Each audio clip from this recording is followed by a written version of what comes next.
നമ്മളുടെ രാജീവൻ കണ്ണൂർ പയ്യന്നൂർ രാജീവ് ഓക്കെ പറഞ്ഞ് ഞങ്ങൾ എക്സ്പാൻഷൻ കോൺട്രാക്ഷൻ പറയാറുണ്ട് എപ്പോഴും. എന്താണ് എക്സ്പാൻഷൻ കോൺട്രാക്ഷൻ? അതായത് ശരീരം ഇങ്ങനെ വികസിക്കുന്നു ചുരുങ്ങുന്നു. ഈ വികസിക്കുന്നതും ചുരുങ്ങുന്നതായിട്ടുള്ള ശരീരമാണ് നമ്മൾ ഒബ്സേർവ് ചെയ്യേണ്ടത്. നമ്മളുടെ അനുഭവത്തിൽ നമ്മളിത് ഒബ്സേർവ് ചെയ്തപ്പോൾ നമ്മൾക്ക് നമ്മളുമായിട്ടുള്ള ബന്ധം വളരെ വേഗത്തിൽ തിരിച്ചറിയാനും അതുമായിട്ട് പൊരുത്തപ്പെട്ടിരിക്കാനും സാധിക്കുന്നുണ്ട്. അപ്പോൾ ശ്വാസമെടുക്കുന്ന ഭാഗം ഇത് ശരീരം വികസിക്കുന്നതുകൊണ്ട് സംഭവിക്കുന്നതാണ്. ശരീരം വികസിക്കുന്നതുകൊണ്ട് ശ്വാസം സ്വീകരിക്കാൻ സാധിക്കുന്നു. അപ്പോൾ എക്സ്പാൻഷൻ കോൺട്രാക്ഷൻ ഇതിൻ്റെ വിശദീകരണം വേണമെന്നും പറഞ്ഞ് നമ്മുടെ രാജീവ് ആവശ്യപ്പെട്ട പ്രകാരമാണ് ഇത് എടുത്തു പറയുന്നത്. അതിൽ ഇതാരും നമ്മൾ പ്രാക്ടീസ് ചെയ്യിപ്പിക്കുകയൊന്നുമല്ല. ഒരു കാരണവശാലും ഒരു യോഗ പ്രാക്ടീഷണർ അല്ലെങ്കിൽ ഒരു ഗുരുനാഥൻ്റെ അണ്ടറിൽ നമ്മൾ തന്നെയാണ് നമ്മുടെ ഗുരുനാഥൻ. എന്താണ് ഗുരുത്വം? നമ്മുടെ തെളിച്ചമാണ് നമ്മുടെ ഗുരുത്വം. സാവകാശം, ഒരു തിരക്കും പിടിക്കണ്ട. പ്രത്യേകിച്ച് എന്തെങ്കിലും ഒന്ന് പ്രാക്ടീസ് ചെയ്ത് എന്തെങ്കിലും നേടാനുണ്ടെങ്കിൽ അത് വേറെ രീതിയിൽ അതിന് ഇൻസ്ട്രക്റ്റ് ചെയ്യുന്ന ആൾക്കാരുടെ അടുത്തോട്ട് പോകണം. ഇപ്പോൾ ഉദാഹരണത്തിന് പറയണമെങ്കിൽ സൈക്കിൾ ഓട്ടാൻ പഠിക്കണമെന്നുണ്ടെങ്കിൽ ആരുടെയെങ്കിലും സഹായം തരണം. കാർ ഓടിക്കാൻ പഠിക്കണമെന്നുണ്ടെങ്കിൽ ആരുടെയെങ്കിലും സഹായം തരണം. ഇത് അവനവൻ്റെ ജീവിതത്തിന് അവനവൻ്റെ ജീവിതം തിരിച്ചറിയാനായിട്ട് മറ്റൊരാളുടെ സഹായം തേടുക എന്ന് പറയുന്നത് ഒരു തരത്തിലും പിടികിട്ടണില്ല. അത് വല്ലാത്തൊരു കഷ്ടകാലമാണ്. കാരണം നമ്മൾ ജനിച്ച് വളർന്നു വരുന്ന സാഹചര്യത്തിൽ നമുക്ക് ഈ തിരിച്ചറിവാണ് ഉണ്ടാകേണ്ടത്. ശരീരം പ്രവർത്തിക്കുന്ന ഈ പ്രവർത്തനം ശ്രദ്ധിക്കാതെ നമ്മൾ മറ്റൊരു കാര്യം ശ്രദ്ധിച്ചു കഴിഞ്ഞാൽ എങ്ങനെയാണ്? നമ്മളിതെങ്ങനെ എക്സ്പാൻഷൻ കോൺട്രാക്ഷൻ ഇതെടുത്തിങ്ങനെ പറയേണ്ടി വരുന്നു. ഇതെന്താണെന്ന് ആൾക്കാർ ചോദിക്കേണ്ടി വരുന്നു.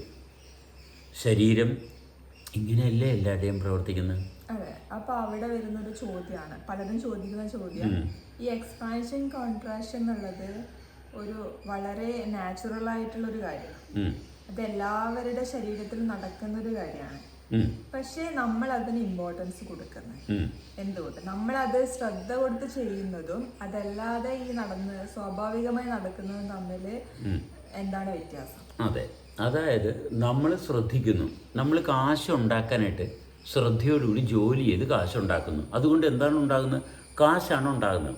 ഇപ്പോൾ ഒരു പുസ്തകം വായിക്കുന്നത്, എല്ലാവരും ഏറ്റവും കൂടുതൽ പറയുന്നത് പുസ്തകം വായിക്കണം. പുസ്തകം വായിച്ചാണ് അറിവുണ്ടാക്കുന്നത്. എന്താണ് ശ്രദ്ധിക്കുന്നത്? പുസ്തകത്തെയാണ് ശ്രദ്ധിക്കുന്നത്. പുസ്തകത്തെ ശ്രദ്ധിക്കുന്നതുകൊണ്ട് പുസ്തകത്തിൽ നിന്നുള്ള അറിവ് കിട്ടുന്നത്. നമ്മളെ ശ്രദ്ധിക്കുമ്പോൾ, നമ്മുടെ ശരീരത്തിൻ്റെ പ്രവർത്തനത്തെ ശ്രദ്ധിക്കുമ്പോൾ അത് നമ്മുടെ അറിവാകും. ഇത് മറ്റെന്തിനെയൊക്കെ ശ്രദ്ധിക്കുന്നു, എന്നിട്ട് ജീവിതം സ്വസ്ഥമായിട്ട് കൊണ്ടുപോകാൻ പറ്റുന്നുണ്ടോ? ഇല്ല, പറ്റത്തില്ല. ശ്രദ്ധ മറ്റൊന്നിലോട്ട് അല്ലേ. ഇപ്പം നമുക്ക് ഒരുപാട് ആൾക്കാരെ, പൊതുനിരത്തിലുള്ള ഒരുപാട് ആൾക്കാരെ എല്ലാവരും വിമർശിക്കുന്നു. എന്തിനാണ് അവരെ വിമർശിക്കുന്നത്? ഇപ്പോൾ മൈത്രേയൻ, ഏറ്റവും കൂടുതൽ ഇപ്പം ഞാൻ മൈത്രേയന് എനിക്ക് താല്പര്യമുള്ളൊരു വ്യക്തിയല്ല കേട്ടോ. കുറച്ച് കാര്യങ്ങളൊക്കെ വൃത്തിയായിട്ട് പറയുന്നുണ്ട്. ചില കാര്യങ്ങളൊക്കെ, എല്ലാ കാര്യത്തിനോടൊന്നുമില്ല. നമുക്ക് യോജിപ്പില്ലാത്ത കാര്യം എന്ന് പറയുന്ന പ്രസക്തിയൊന്നുമില്ല. നമ്മുടെ യോജിപ്പൊന്നും കുറവൊന്നും ആരോടും പറയേണ്ട കാര്യമൊന്നുമില്ല. ആ വ്യക്തിക്ക് തിരിച്ചറിവുണ്ടാകുന്ന ഭാഗത്തു നിന്നുകൊണ്ട് ആ വ്യക്തി സംസാരിക്കുന്നത്. അത് ഏത് വ്യക്തിയാണെങ്കിലും അത്രേ പറ്റത്തുള്ളൂ. അല്ല നമ്മുടെ യോജിപ്പിന് വേണ്ടിയിട്ട് ഒരാൾ സംസാരിക്കണമെന്നൊന്നുമില്ല. അങ്ങനൊരു ഭാഗമേ ആവശ്യമില്ല. അപ്പോൾ ഞാൻ ഉദാഹരണത്തിന് മൈത്രേയൻ എടുത്ത് പറഞ്ഞെന്ന് മാത്രമേ ഉള്ളൂ. അപ്പോൾ മൈത്രേയൻ സംസാരിക്കുമ്പോൾ നമുക്കൊക്കെ കുറേ കാര്യങ്ങൾ, അദ്ദേഹത്തിൻ്റെ ക്ലാരിറ്റി നമ്മൾക്കും അതേ ക്ലാരിറ്റി ഉള്ളത് ഭാഗമുണ്ട്. ഇല്ലാത്ത ഒരുപാട് കാര്യങ്ങളുണ്ടാകും. അതുകൊണ്ട് അദ്ദേഹം തെറ്റാണെന്നുള്ള ഭാഗമില്ല. അദ്ദേഹത്തെ കേന്ദ്രീകരിച്ചാണ് നമ്മൾ ജീവിക്കുന്നത്. അല്ല, ചില ആൾക്കാർ വിചാരിക്കും ഇങ്ങനെ ഒരാൾ പറഞ്ഞു കഴിഞ്ഞാൽ ഇയാൾ പൊട്ടനാണ്, ഭ്രാന്തനാണ്, ഇതുകൊണ്ട് ലോകം അവസാനിക്കാൻ പോവുകയാണ്. ഈ വിധത്തിലാണ് ചില ആൾക്കാർ ഇറങ്ങുന്നത്. ഇത് കാരണം അവനവൻ എന്തിന് ശ്രദ്ധിക്കണം? നമ്മളെ നന്നായിട്ട് അനുഭവിക്കുന്ന ഭാഗമാണ് ശ്രദ്ധിക്കേണ്ടത്. അപ്പോൾ അങ്ങനെയുള്ള ആൾക്കാർ അവനവനെ ശ്രദ്ധിച്ച ചില കാര്യങ്ങൾ പറയുമ്പോൾ നമുക്കൊക്കെ പൊരുത്തപ്പെടാം. അത്രയും ഭാഗം പൊരുത്തപ്പെട്ടാൽ മതി. അല്ലാതെ ബാക്കിയുള്ള ഒരു കാര്യം എടുക്കണ്ട. മനസ്സിലായ? മൈത്രേയനായിട്ട് എൻ്റെ യോജിപ്പ് എന്താണ്? എനിക്ക് യോജിക്കാവുന്ന കാര്യങ്ങൾ, ബാക്കി പറയേണ്ട ഒരു കാര്യവും ഞാൻ എടുക്കുന്നില്ല. കാരണം പ്രസക്തിയില്ല.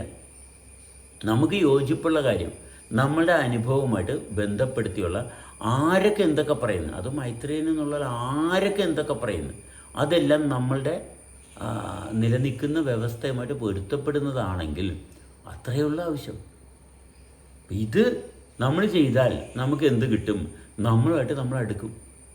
നമ്മളുമായിട്ട് അടുക്കുകയാണ് വേണ്ടത്. അല്ലാണ്ട് പഞ്ചായത്ത് മെമ്പറായി, ഡോക്ടറായി, എൻജിനീയറായി, ആൾ അത് പഠിച്ചതാണ്, ഇത് പഠിച്ചതാണ്, ഇയാളെ പഠിപ്പിച്ചതാണ്. എന്താണ് പഠിപ്പിച്ചത്? ഇതൊക്കെ ഇങ്ങനെയൊക്കെയാണ് എന്ന് പഠിപ്പിച്ചത് മാത്രമേ ഉള്ളൂ. ഇതൊക്കെ എങ്ങനെയൊക്കെയാണ് പ്രവർത്തിച്ചുകൊണ്ടിരിക്കുന്നത് അവനവൻ്റെ ജീവിതത്തിൽ അനുഭവിച്ചുകൊണ്ടിരിക്കുന്ന ഭാഗമല്ലേ. എൻ്റെ ശരീരം എനിക്ക് അധികാരമുള്ളതാണ്. അതെ. അപ്പൊ നേരത്തെ പറഞ്ഞ പോലെ ആ ഒരു എക്സ്പാൻഷൻ കോൺട്രാക്ഷൻ നമ്മൾ ശ്രദ്ധ കൊടുത്ത് ചെയ്യുന്നുണ്ടല്ലോ, അതുകൊണ്ടാണ് അത് കുറച്ചും കൂടി നമുക്കത് അനുകൂലമാവുന്നത് അപ്പോഴാണ്. അതെ. അതുപോലെ തന്നെ നമ്മുടെ ശരീരത്തിൽ ഒരുപാട് പ്രവർത്തനങ്ങൾ നടക്കുന്നുണ്ട്. നമ്മുടെ ഡൈജഷൻ, ശ്വാസകോശം, ഹൃദയം പ്രവർത്തിക്കുന്ന, ലിവർ, കിഡ്നി, ഇങ്ങനെ ബാക്ക് ബോൺ, ഇങ്ങനെ ഈ ഭാഗത്തൊക്കെ ഒരുപാട് പ്രവർത്തനങ്ങൾ നടക്കുന്നുണ്ട്. ഇതൊക്കെ ഇപ്പൊ നടന്നുകൊണ്ടിരിക്കുന്നുണ്ട്. പക്ഷെ ഇവിടെയൊന്നും നമ്മളുടെ ശ്രദ്ധ വരുന്നില്ല. ആ ശ്രദ്ധ അവിടെ കൊടുക്കുന്നതും അത് ഈ പറഞ്ഞ പോലെ എക്സ്പാൻഷൻ കോൺട്രാക്ഷന് നമ്മൾ ശ്രദ്ധ കൊടുക്കുന്ന പോലെ തന്നെയാണല്ലോ അവിടെയും നമ്മൾ ശ്രദ്ധിക്കേണ്ടത്. അതെ, കാരണം എക്സ്പാൻഷൻ കോൺട്രാക്ഷൻ ശ്രദ്ധിക്കുമ്പോൾ ഇതിനകത്തുള്ള ആന്തരിക അവയവങ്ങൾ കൂടി നമുക്ക് ശ്രദ്ധിക്കാനുള്ള സൗകര്യം കിട്ടുന്നു. അതുകൊണ്ട് അതിനകത്തെ പ്രവർത്തനങ്ങൾ കുറേ കൂടി സജീവമാകുന്നു. ഇത് നമ്മളെ ശ്രദ്ധിക്കുന്നില്ല, അതുകൊണ്ട് നമ്മൾക്ക് വല്ലാത്ത പ്രശ്നങ്ങളാണ്. ഇപ്പോൾ ഉദാഹരണം മൈത്രേയൻ തന്നെ പറഞ്ഞ് എൻ്റെ മുട്ടൊക്കെ വേദനയാണ്, ഇനി തീരാറായി, എക്സ്പയറി ആയി. നമ്മളെ സംബന്ധിച്ചിടത്തോളം നമ്മളുടെ മുട്ടിൻ്റെ ഭാഗത്തൊക്കെ നമ്മൾ റിപ്പയർ ചെയ്യുന്ന ഭാഗത്താണ് നമ്മളിരിക്കുന്നത്. അല്ലാണ്ട് മുട്ടുവേദനയാണെന്നും പറഞ്ഞുകൊണ്ട് നമ്മൾ മാറിയിരിക്കുന്ന ഭാഗം ഇല്ല നമുക്ക്. കാരണം നമ്മുടെ ശരീരം നിരന്തരം പ്രവർത്തിച്ച് പുതിയ ഊർജം വന്ന് ചേർന്ന് മുന്നോട്ട് പോയിക്കൊണ്ടിരിക്കണം. മൈത്രേയനെ സംബന്ധിച്ചിടത്തോളം അത് അത്രയേ സാധ്യതയായിട്ടുള്ളൂ. പക്ഷെ നമ്മൾ അങ്ങനെയല്ല. അതുകൊണ്ട് പുള്ളിയോട് അയ്യോ അങ്ങനെയല്ല, അങ്ങനെ പാടില്ല, മുട്ടുവേദനയായിട്ട് ഇരിക്കാൻ പാടില്ല, നിങ്ങൾ ഇങ്ങനെ വർക്ക് ചെയ്യണം, ഇതൊന്നും നമ്മൾ പറയാൻ പോയില്ല. കാരണം എന്താ, പുള്ളിക്ക് താല്പര്യം ഉണ്ടെങ്കിൽ പുള്ളി അത് അന്വേഷിക്കും. പുള്ളിക്ക് താല്പര്യമില്ലെങ്കിൽ നമ്മളെന്തിനാണ് പുള്ളിയുടെ തലയിൽ കെട്ടി കൊടുക്കുന്നത്? പുള്ളിയുടെ താല്പര്യത്തിനനുസരിച്ചുള്ള കാര്യങ്ങൾ പുള്ളി പറയുന്നു. ഓരോ വ്യക്തിയും, ഏതൊരു വ്യക്തിയും അവരുടെ താല്പര്യത്തിൽ കണ്ട കാര്യങ്ങളാണ് പറയണത്. ഇത് അവരുടെ താല്പര്യത്തിൽ അനുഭവിക്കാത്ത കുറേ കാര്യങ്ങൾ പുസ്തകം വായിച്ചിട്ട് പറയുന്ന കുറേ ആൾക്കാർ, സമൂഹം അങ്ങനെയുള്ള ആൾക്കാരെ കൊണ്ട് നിറഞ്ഞിരിക്കുകയും. നമ്മൾ അങ്ങനെയുള്ള പുസ്തകം വായിച്ച് കണ്ടെത്തിയ കാര്യമൊന്നുമല്ല. ഒരു പുസ്തകവും ഇല്ല, ഒരു റെഫറൻസും ഇല്ല. എൻ്റെ ശരീരത്തിലെ ഞാൻ തൊട്ടറിയുന്നു, ഒരു സമ്പ്രദായമായിട്ടൊരു ബന്ധവുമില്ല. ശരീരത്തിൽ ജീവനുണ്ട്, ഇത് എങ്ങനെയൊക്കെ അനുഭവിക്കാൻ പറ്റുന്നു. നമ്മുടെ ശ്രദ്ധ ഇത്രയേ ഉള്ളൂ. ശരീരത്തിൽ ജീവനുണ്ട്, എങ്ങനെ ഇത് മനോഹരമായിട്ട് അനുഭവിക്കാൻ പറ്റുന്നു. അങ്ങനെ ശ്രദ്ധിച്ചപ്പോൾ ഇതിനകത്ത് ഏറ്റവും പ്രധാനപ്പെട്ട് വരുന്നൊരു ഭാഗമാണ് ശരീരത്തിൻ്റെ എക്സ്പാൻഷൻ കോൺട്രാക്ഷൻ. അപ്പോൾ ശരീരത്തിലുള്ള ആന്തരിക അവയവങ്ങൾ ഓരോന്നായിട്ട് ആദ്യം ദഹനത്തിൻ്റെ ഭാഗം ശരിയാകുന്നത് എങ്ങനെയാണ്? ഭക്ഷണം കഴിച്ചിട്ട് അതിനകത്ത് നിന്ന് കിട്ടുന്ന ഊർജം എന്താണ്? ആ ഊർജത്തെ ശ്രദ്ധയോടുകൂടി വലിച്ചെടുക്കാൻ പറ്റുന്നുണ്ടോ? അതാണ് ഭക്ഷണത്തിൻ്റെ പാകത. ആ ഊർജം കിട്ടി, ആ ഊർജ ശരീരം അടുത്തതൊരു ഊർജ ശരീരമാണ്. കാരണം ഭക്ഷണത്തിൽ നിന്നൊരു ഊർജം, എനർജിയാണ് വലിച്ചെടുക്കുന്നത്. ഈ ശരീരത്തെ നമ്മൾ തിരിച്ചറിയുന്നില്ലെങ്കിൽ, നമ്മളുടെ ഭക്ഷണം കഴിച്ചിട്ട് നമ്മൾക്കൊരു ഊർജ ശരീരമാണ് ഉണ്ടാകുന്നത്. ആ ഊർജ ശരീരത്തെ നമ്മൾക്ക് തിരിച്ചറിയാൻ പറ്റുന്നില്ല. ഇല്ലെങ്കിൽ നമുക്ക് പ്രശ്നങ്ങളാണ് അല്ലേ? ഭക്ഷണം ദഹിച്ച് അടുത്ത ലെവലിലോട്ട് മാറുന്നു, അത് മാറിയിട്ട് വേറെ എന്തെങ്കിലും ആവുന്നുണ്ടോ? ശ്രദ്ധിക്കണം. അങ്ങനെ ശ്രദ്ധിച്ചാലേ ഒരു വ്യക്തി ജീവിക്കുന്നുള്ളൂ. ഇങ്ങനെ ശ്രദ്ധയില്ലാതെ നമ്മൾ എന്തൊക്കെ കാര്യങ്ങൾ ചെയ്ത് നടക്കുന്നു, മനസ്സിലായി? നമ്മൾ കുറേ കാര്യങ്ങൾ ചെയ്ത് നടക്കുന്നു. പറഞ്ഞാലും മറ്റുള്ളവർ എന്ത് വിചാരിക്കും? ഇവിടെ പറഞ്ഞാലും മറ്റുള്ളവർ എന്ത് വിചാരിക്കുമെന്ന് വിചാരിച്ച് മറ്റുള്ളവർ അസ്വസ്ഥമാകാതിരിക്കാൻ വേണ്ടിയിട്ട് സൂക്ഷിച്ച് പറയുന്ന ആൾക്കാരാണ്. മറ്റുള്ളവരെന്ത് വിചാരിച്ചാൽ എന്താ കാര്യം? അവർ നമ്മളെ ചിലപ്പോൾ കളിയാക്കുക, പൊട്ടണമെന്ന് വിളിക്കുക, ഈ പ്രാന്തനാണ്, വട്ടനാണ്, ഇങ്ങനെയൊക്കെ വിളിച്ചെന്നിരിക്കാം. എന്തുകൊണ്ടാണ് അവർ വിളിക്കുന്നത്? കാരണം അവർക്ക് അവരെ ശ്രദ്ധിക്കാൻ പറ്റുന്നില്ല. അവരവരെ ശ്രദ്ധിക്കാൻ പറ്റുന്നുണ്ടെങ്കിലല്ലേ ഈ ഭാഗത്തു നിന്നൊക്കെ മാറ്റം വന്ന് വളരെ മനോഹരമായിട്ട് ഓക്കെ ഇത് എന്നെപ്പോലെ തന്നെയാണ് അയാളുടെ ശരീരവും, അയാളുടെ ശരീരം ശ്രദ്ധിച്ചത് കൊണ്ടാണ്. ശരീരത്തെ ശ്രദ്ധിച്ചു കഴിഞ്ഞാൽ ശരീരത്തിൻ്റെ പ്രവർത്തനം ഇത് അറിയണം. നമ്മൾ ശരീരം പ്രവർത്തിക്കുന്നത് എങ്ങനെയാണെന്ന് വൃത്തിയായിട്ട് അറിയണം. അതുകൊണ്ടാണ് എക്സ്പാൻഷൻ. ഇത് എക്സ്പാൻഷൻ ഇങ്ങനെ എടുത്തു വരുമ്പോൾ ആദ്യം വരുന്നത് എന്താണെന്ന് വെച്ച് കഴിഞ്ഞാൽ എനിക്കൊക്കെ ആദ്യം ഭയങ്കര തലവേദനയായിരുന്നു. രാവിലെ എഴുന്നേറ്റ് വരുമ്പോൾ ഭയങ്കര തലവേദനയായിരുന്നു. കാരണം എക്സ്പാൻഷൻ കോൺട്രാക്ഷൻ മെയിൻറ്റെയിൻ ചെയ്ത് നമ്മളിങ്ങനെ വന്ന് രാത്രി കിടന്ന് ഉറങ്ങുമ്പോഴത്തേക്ക് ഈ എക്സ്പാൻഷൻ കോൺട്രാക്ഷൻ ഒന്നും നമ്മൾ ചെയ്യണ പോലെയല്ല, അതൊന്ന് കുറഞ്ഞു പോകും. അപ്പോൾ രാവിലെ എഴുന്നേറ്റുമ്പോൾ നല്ല തലവേദനയാണ്. ഇപ്പോൾ വിചാരിച്ചു ഇതൊരു വല്ലാത്ത പരിപാടിയായിപ്പോഴല്ല, ഇത് മറ്റേ കഴിച്ചിട്ട് ഇറക്കാനും വയ്യ, മധുരിച്ചിട്ട് തുപ്പിയാനും വയ്യ എന്ന് പറഞ്ഞ കണക്കാണ്. അപ്പോൾ നമ്മൾ ശ്രദ്ധിച്ചപ്പോൾ എന്താ മനസ്സിലായത്, എക്സ്പാൻഷൻ കറക്റ്റായിട്ട് ചെയ്യുമ്പോൾ ശരീരത്തിൽ രക്തോട്ടമൊക്കെ ക്ലിയർ ആകുന്നുണ്ട്. ഇത് കുറഞ്ഞു വരുമ്പോഴത്തേക്കും രക്തോട്ടം കുറയും. രാത്രി കിടന്ന് ഉറങ്ങുമ്പോൾ ശരീരത്തിലെ രക്തോട്ടമൊക്കെ കുറഞ്ഞ് വീണ്ടും തലയിലോട്ടുള്ള ബ്ലഡിൻ്റെ സർക്കുലേഷനൊക്കെ കുറഞ്ഞ് ബുദ്ധിമുട്ടായി. വീണ്ടും ഞാൻ വർക്ക് ചെയ്ത് വന്നു എന്ന് തോന്നുമ്പോൾ ഈ തലവേദന കുറയാൻ തുടങ്ങി. അതെ, ആ ഒരു ശരിക്കും അവിടെ നമ്മൾക്ക് ഉണ്ടാവുന്ന നമ്മളെ തന്നെ നമ്മൾ തിരിച്ചറിയുന്നത് ആ തുടർച്ചയിൽ നിൽക്കുമ്പോഴാണ്. ആ തലവേദന വരുന്നതും പിന്നെ അത് എക്സ്പാൻഷൻ കോൺട്രാക്ഷൻ കണ്ടിന്യൂ ചെയ്ത് പോയപ്പോഴാണ് പിന്നെ ഇത് മാറുന്നതും അതെന്തുകൊണ്ട് വരുന്നതും ഒക്കെ താങ്കളുടെ ശ്രദ്ധയിൽപ്പെട്ടത്. അല്ലാതെ കുറച്ചു സമയം ചെയ്തിട്ട് പിന്നെ നിർത്തി അടുത്ത വഴിക്ക് പോയിട്ടല്ല. അല്ലല്ല, ഇതാ 1 മണിക്കൂർ യോഗയും ബാക്കി സമയം തോന്നിയ ദിവസം അങ്ങനെയല്ല. ഇത് ഫുൾ ടൈം എക്സ്പാൻഷൻ കോൺട്രാക്ഷൻ്റെ ഭാഗമാണ്. അല്ലാണ്ട് അല്പനേരം 1 മണിക്കൂറും 15 മിനിറ്റും ചെയ്യണ കാര്യമൊന്നും അല്ല കേട്ടോ. നമ്മൾ ശ്രദ്ധയോടുകൂടി എത്രത്തോളം ഇത് ചെയ്യാൻ സാധിക്കുന്നു, എല്ലാ പ്രവൃത്തി ചെയ്യുമ്പോഴും എത്രത്തോളം ശ്രദ്ധിക്കാൻ സാധിക്കുന്നു, അതിലാണ് നമ്മൾ സ്ഥാനം കൊടുക്കുന്നത്. പലപ്പോഴും വിട്ടുപോകാറുണ്ട്. കാരണം അങ്ങനെയുള്ള ശീലത്തിൽ നിന്നല്ല വന്നത്. ഇത് നമ്മൾ അഭ്യസിച്ച് ഈ ഭാഗത്ത് പ്രാപ്തി എടുത്തുകൊണ്ടിരിക്കും. ഈ പ്രാപ്തി എടുക്കും തോറും നമ്മുടെ ശരീരം കൂടുതൽ സജീവമാകും. ഇപ്പോൾ ഉദാഹരണത്തിന് പറയുകയാണെങ്കിൽ ഭക്ഷണത്തിൻ്റെ ഭാഗത്ത് ശ്രദ്ധ ഭയങ്കരമായിട്ട് കൂടി, രസകരമായിട്ടുള്ള രീതിയിൽ കൂടി. കാരണം ഭക്ഷണം കഴിക്കുമ്പോൾ സാവകാശം ചവച്ചരച്ച് കഴിച്ച് ഇന്ന ഭക്ഷണം കഴിക്കുന്നു. ആ കഴിക്കുമ്പോഴെന്താണ് ഉണ്ടാകുന്നത്, കൊതിയോടുകൂടി കഴിക്കുന്ന ഭാഗത്തിന് പകരം കൊതി മാറ്റി എന്നുവെച്ചാൽ വായിൽ വെച്ച് ചവച്ചരച്ചരച്ച് അതിൻ്റെ രുചിയെല്ലാം മാറ്റിയിട്ട് ഭക്ഷണം ഇറക്കുന്നു. അപ്പോഴത് ദഹിക്കുന്നത് കുറേ കൂടി ഫാസ്റ്റായിട്ടാണ്. അതെ, അതുകൊണ്ട് തന്നെ ആ കഴിക്കുന്ന പ്രോസസ്സ് മാത്രമല്ല, അവിടെ നമ്മൾ കഴിക്കുന്ന രീതിയും ഏതൊക്കെ തരത്തിലുള്ള ഭക്ഷണം കഴിക്കണം, ഏതൊക്കെ ഒഴിവാക്കണം എന്നുള്ള ഭാഗത്തും അവസാനം നമ്മളെ പാചകത്തിൽ വരെ എത്തി. ഏത് രീതിയിൽ കുക്ക് ചെയ്യണം, അത് എങ്ങനെ കുക്ക് ചെയ്യുമ്പോഴാണ് നമ്മളുടെ ശരീരത്തിന് കുറച്ചും കൂടി അനുകൂലമായിട്ട് വരുന്നത്, ഇതൊക്കെ ആ ഒരു തുടർച്ചയുടെ ഭാഗമായിട്ട് സംഭവിക്കുന്നത്. അതെ, അങ്ങനെ ഓരോ ദിവസവും ചെല്ലുതോറും നമ്മൾക്ക് നമ്മളോട് അഭിമാനം തോന്നുകയാണ്. കൊള്ളാമല്ലേ, ഇത് ഭയങ്കര രസമുണ്ട്, ജീവിക്കാനുള്ള താല്പര്യം കൂടുകയാണ്. കാരണം ആര് വിചാരിച്ചാലും ഇത് തടസ്സപ്പെടുത്താൻ പറ്റത്തില്ല. കാരണം മറ്റുള്ളവരാരെങ്കിലും പറഞ്ഞു തന്നിട്ടുള്ള ഒരു അറിവല്ല, ഇത് അനുഭവിച്ചുകൊണ്ടുള്ള ഒരു അറിവാണ്. അതുകൊണ്ട് അധികാരം നമ്മുടേത് മാത്രമാണ്. ഇതിനകത്ത് മറ്റൊരാളും പറഞ്ഞു തന്നിട്ടില്ല, അത് ഭാഗമില്ല. ഇപ്പം ഇദ്ദേഹം ചെയ്യുന്നു, അദ്ദേഹത്തിൻ്റെ താല്പര്യത്തിന് അദ്ദേഹം ചെയ്യുന്നു. അദ്ദേഹം ഇവിടെ വന്നത് അദ്ദേഹത്തിൻ്റെ താല്പര്യത്തിലാണ്. അപ്പം നമ്മുടെ താല്പര്യമായിട്ട് പൊരുത്തപ്പെടുന്നത് കൊണ്ട് നമ്മൾ അദ്ദേഹത്തെ കൂട്ടി. ഇത് 1 ദിവസം 2 ദിവസത്തെ കാര്യമൊന്നുമല്ല. ഒരുപാട് രീതിയിലുള്ള മനപ്രയാസവും ഫ്രിക്ഷനും ഇതൊക്കെ വരുമ്പോഴെല്ലാം ഈ ഭാഗം വർക്ക് ചെയ്ത് ഇത് ന്യൂട്രലൈസ് ചെയ്യാൻ തയ്യാറുണ്ടെങ്കിൽ മാത്രമേ നടക്കത്തുള്ളൂ. അല്ലാണ്ട് ഇവിടെ എന്തോ സൗകര്യമുണ്ടോ, ഒന്നുമില്ല. ഇവിടെ ഒരു സൗകര്യമില്ല. നമ്മുടെ സൗകര്യം നമ്മുടെ ശരീരത്തിലാണ്. അപ്പോൾ ശരീരത്തിൽ ഞാൻ കണ്ടൊരു പ്രത്യേകത എന്ന് വെച്ചാൽ ഈ കോശങ്ങൾ പരസ്പരം ചേരുന്ന ഭാഗത്ത് ഒരു പ്രത്യേക അനുഭവം ഉണ്ടാകും. കോശങ്ങൾ പരസ്പരം സഹകരിക്കുന്ന ഭാഗം, ആ ഭാഗത്താണ് നമ്മൾ രുചി, ഇഷ്ടം ഇതെല്ലാം വരുന്നത്. പക്ഷെ ബോധം എന്ന് പറയുന്നത് ഈ കോശങ്ങളുടെ ഉള്ളിലുള്ള അവസ്ഥ സഹകരിക്കുന്നിടത്താണ് ബോധം. എൻ്റെ ബോധമാണ് കേട്ടോ, എൻ്റെ ബോധത്തെ പറ്റിയാണ് പറയുന്നത്, തെറ്റിദ്ധരിക്കരുത്. ഏതെങ്കിലും ഗ്രന്ഥത്തിനെ റെഫർ ചെയ്തിട്ടൊന്നുമല്ല. ഒരു ഗ്രന്ഥവും എന്നെ സംബന്ധിച്ചോളം പരമ വേസ്റ്റാണ്. ഇന്ന് തന്നെ രാവിലെ ഇപ്പോൾ ക്ലബ് ഹൗസിൽ ഒരാൾ പറഞ്ഞപ്പോഴത്തേക്കും നിങ്ങൾ വായിച്ചെടുക്കുന്നത് നിങ്ങൾക്ക് പിന്നെ ആവർത്തിക്കാൻ പറ്റും. വായിച്ചെടുക്കുന്ന പിന്നെ നിങ്ങൾക്ക് ആവർത്തിക്കാൻ പറ്റും. നമ്മൾക്കത് ആവർത്തിക്കേണ്ടെന്നേ. നമ്മൾ ഇന്ന തന്നെ ആവർത്തിക്കണമെന്ന് ഒരു നിർബന്ധമില്ല. നമ്മൾ നമ്മുടെ അനുഭവത്തിൽ പോകുന്നിടത്താണ്. നിങ്ങൾ പറഞ്ഞു തന്നെ പിന്നെയും പറയാൻ പറ്റുമോ? ഞാൻ പറഞ്ഞു ഇല്ലെന്ന് പറഞ്ഞു. പുസ്തകം വായിക്കുന്ന അതിനാണ്. വായിച്ച് തന്നെ പിന്നെ ആവർത്തിക്കാനാണ്. ആവർത്തിച്ചിട്ട് എന്താ കാര്യമിരിക്കുന്നത്? ശരീരത്തിൻ്റെ പ്രവർത്തനത്തിൽ ആവർത്തനമുണ്ട്. അത് വളരെ വൃത്തിയായിട്ടാണ്. നമ്മൾ ബുദ്ധി കൊണ്ടല്ല ആവർത്തിക്കുന്നത്. ശരീരത്തിൻ്റെ പ്രവർത്തനം ആവർത്തിക്കുന്നത് അത് അപ്രകാരം സൃഷ്ടിച്ചിരിക്കുന്നതുകൊണ്ടാണ്. ആ ആവർത്തനത്തിലാണ് നമ്മുടെ ശ്രദ്ധ. ആ ആവർത്തനം നമുക്ക് അനുഭവമാണ്. മറ്റേത് ചിന്തയാണ്, ഇത് അനുഭവമാണ്. അതുകൊണ്ട് ജീവിതത്തിൻ്റെ ഭാഗം അനുഭവത്തിലാണ് തിരഞ്ഞെടുക്കുന്നത്.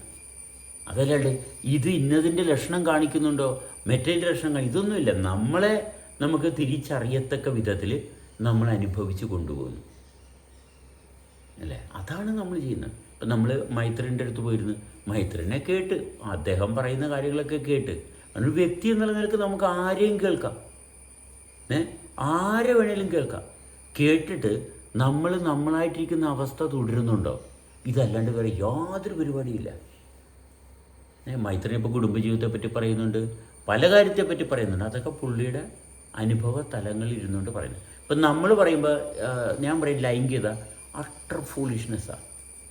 ഒരു വ്യക്തിയുടെ ജീവിതത്തിൽ ലൈംഗികത ഒരു കാരണവശാലും ഒരു ആവശ്യമില്ലാത്ത. എന്തിനാണ് ലൈംഗികത? ലൈംഗികത പ്രത്യുൽപാദനത്തിനുള്ളതാണ്. മനസ്സിലായി? ലൈംഗികത പ്രത്യുൽപാദനത്തിനുള്ളതാണ്. അല്ലാണ്ട് ലൈംഗികത നമ്മുടെ ജീവിതത്തിൻ്റെ ഒരു ഭാഗമല്ല.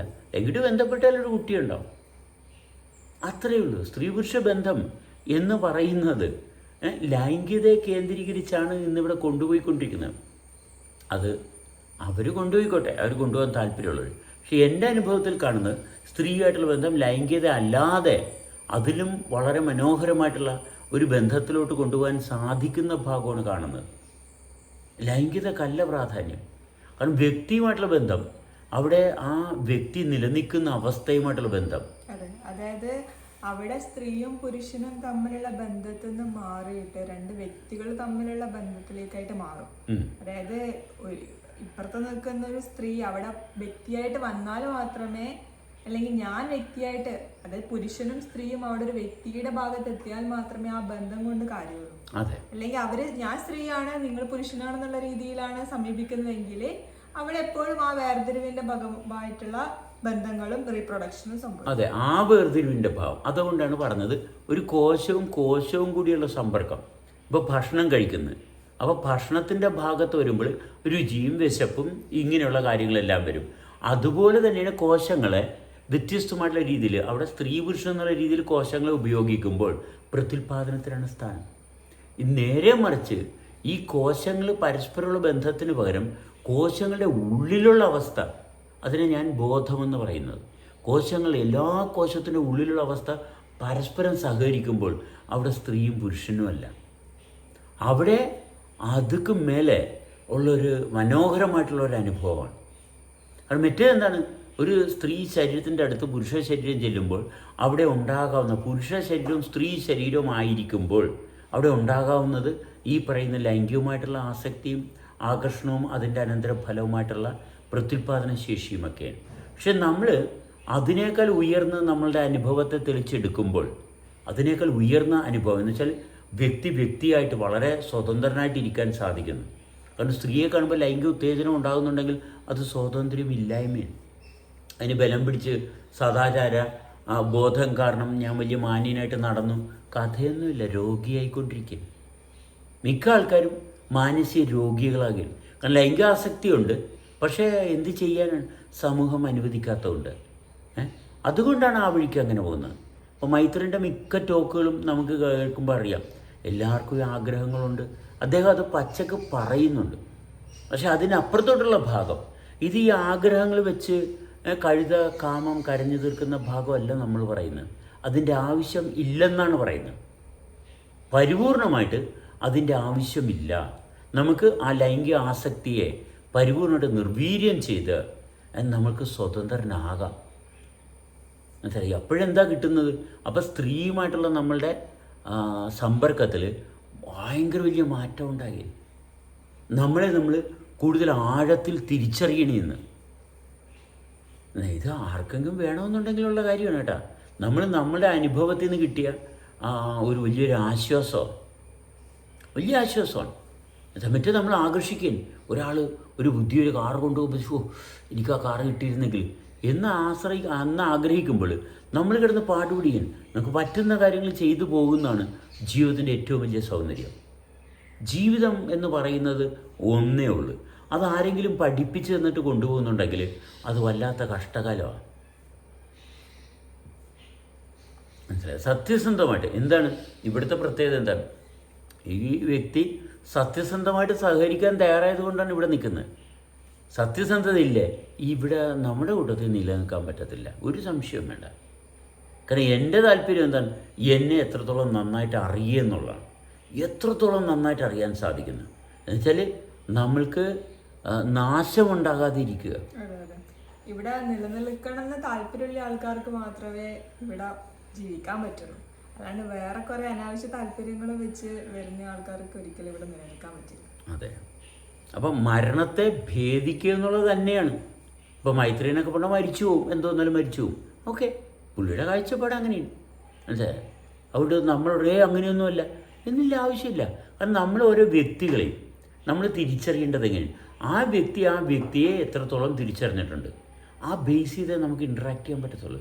ആ വ്യക്തിക്ക് അതുക്ക് മേലെ പോകണമെന്ന് ആഗ്രഹമുണ്ടെങ്കിൽ, ആ വ്യക്തിക്ക് അതുക്ക് മേലെ പോകണമെന്ന് ആഗ്രഹമുണ്ടെങ്കിൽ അവിടെയാണ് നമ്മൾ കണക്റ്റ് ആകുന്നത്.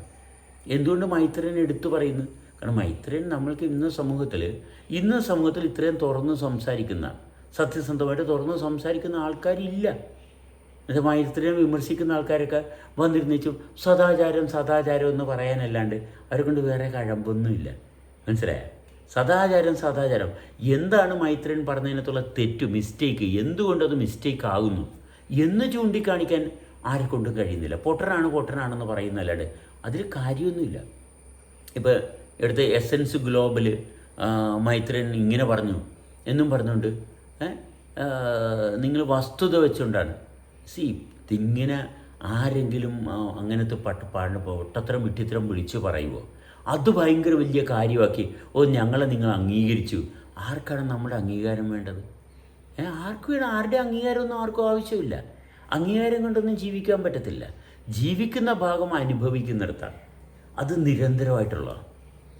അത് ഇങ്ങനെയുള്ള ഞാനിങ്ങനെ അധികം പബ്ലിക് മീഡിയയിൽ ഞാൻ അധികം നോക്കാറൊന്നുമില്ല കേട്ടോ. ഇപ്പം ആരിഫ് ഹുസൈൻ എനിക്ക് കുറച്ച് കാര്യങ്ങൾ കൗതുകരമായിട്ട് തോന്നാൻ കാരണം ഇസ്ലാമിലുള്ള കുറേ കാര്യങ്ങൾ, അതിനകത്തുള്ള കുറേ അനാവശ്യമായിട്ടുള്ള കുറേ കാര്യങ്ങൾ അദ്ദേഹം അനുഭവിച്ചിട്ടുള്ളത് വിളിച്ച് പറയുന്നു. എല്ലാ മതത്തിലുമുണ്ട്. പക്ഷെ ആരും ഇത്രയും വെട്ടിക്കീറി പൊളിച്ച് പറയാറില്ല. അപ്പം നമ്മളത് അദ്ദേഹം പറയുന്നു. ഇതുകൊണ്ട് ആരെങ്കിലും മനസ്സിലാക്കണമെങ്കിൽ മനസ്സിലാക്കട്ടെ, മതം കൊണ്ടല്ല നമ്മൾ ജീവിക്കുന്നത്, നമ്മുടെ ജീവൻ്റെ അനുഭവം കൊണ്ടാണ്.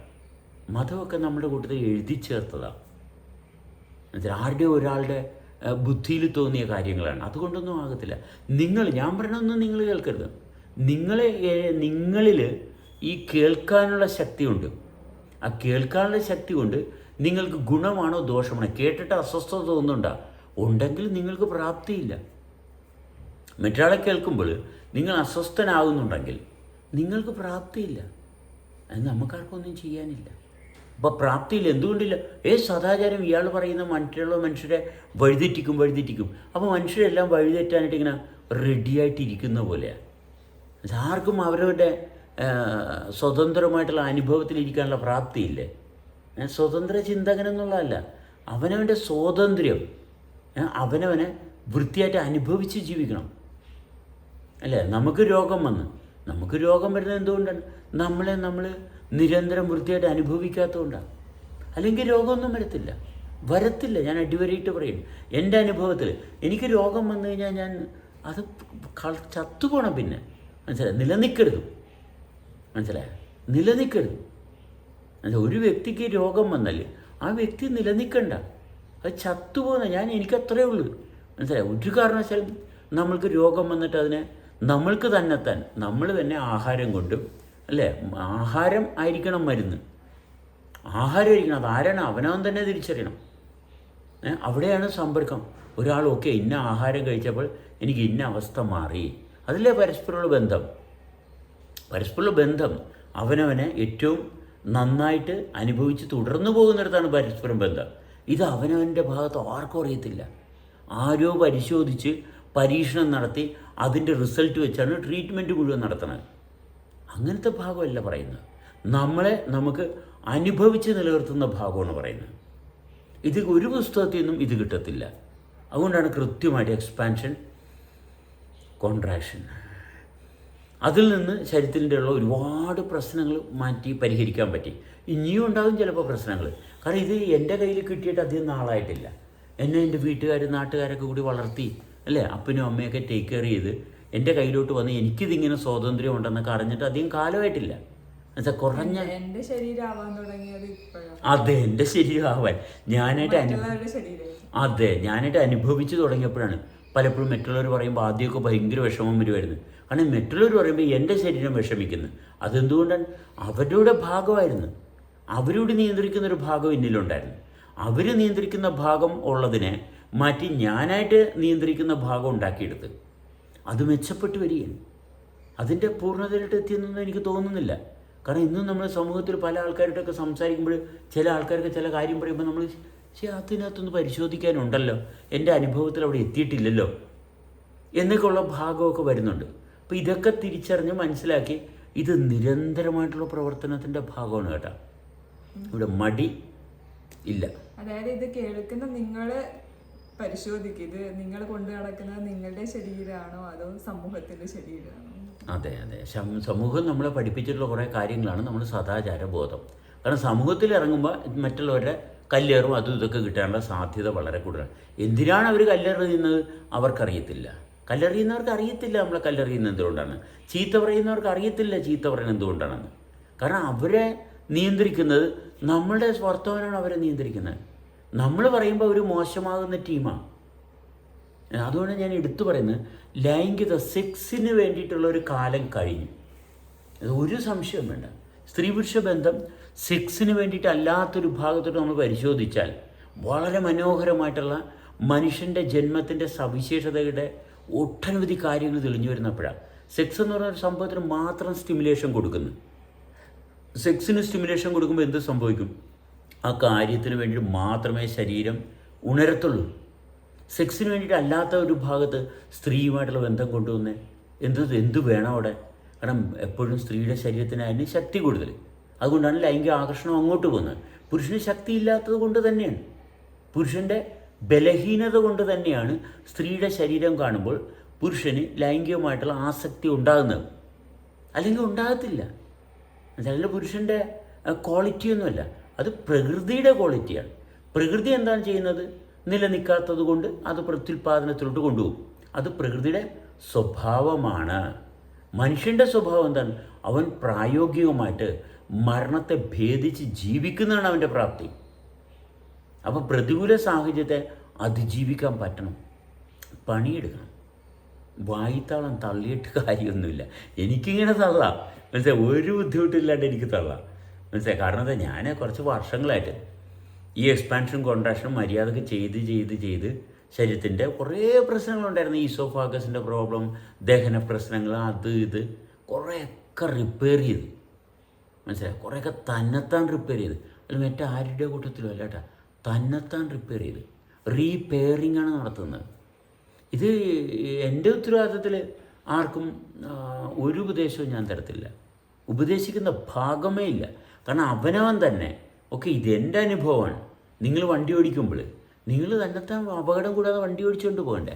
അതുപോലെ തന്നെ നമ്മുടെ ജീവിതവും ഒട്ടും അപകടം കൂടാതെ നിരന്തരം ശ്രദ്ധിച്ച്, നമ്മുടെ വിചാരം എന്താണ്? പറ്റിച്ച് കുറേ കാശൊക്കെ ഉണ്ടാക്കിയാൽ ഒരു കാശിനും കൊള്ളത്തില്ല. കാശ് ആവശ്യത്തിന് മതി. കാരണം എന്താണ്? കാശ് ഭക്ഷണവും ഇങ്ങനെയുള്ള കാര്യത്തിന് വേണ്ടിയിട്ടാണ് നമ്മൾ പൈസ ഉപയോഗിക്കുന്നതെന്ന്. പക്ഷേ ഇത് അതിനല്ല, വേറെ കുറേ കാര്യത്തിന് വേണ്ടിയിട്ട് പൈസ മേടിച്ച് കിടന്ന് പാടുപിടിക്കും, മനസ്സിലായി. പൈസ കൊണ്ട് ജീവിക്കാൻ പറ്റുമോ? ഇല്ല, പറ്റത്തില്ല. കാരണം ഇന്ന് അങ്ങനെയാക്കി. കാരണം ഭക്ഷണം പലരുടെയും അധികാരത്തിലായിപ്പോയി, മനസ്സിലായി. ഒരാൾക്ക് കഴിക്കാനുള്ള ഭക്ഷണം ഭൂമിയിൽ നിന്നുള്ള വിളവെടുപ്പ് കൊണ്ടാണ് നമ്മൾ കഴിക്കുന്നത്. അത് പലവരും ഭൂമി മുഴുവൻ ഇങ്ങനെ അടച്ചു കെട്ടി വെച്ചിരിക്കുന്നതുകൊണ്ട് കാശ് കൊടുത്താലേ നമുക്ക് ഭക്ഷണം കിട്ടത്തുള്ളൂ. അല്ലാണ്ട് അതുകൊണ്ട് മാത്രമാണ്. അല്ലെങ്കിൽ പൈസയുടെ ആവശ്യമില്ല. ഇത് ആഹാരമാണ്, ഒരു ഉറവാണ്. അതൊക്കെ നമ്മൾ അങ്ങനെ ആക്കിയതാണ്, ശീലിപ്പിച്ചെടുത്താണ്. അപ്പോൾ പല ശീലങ്ങളുണ്ട്.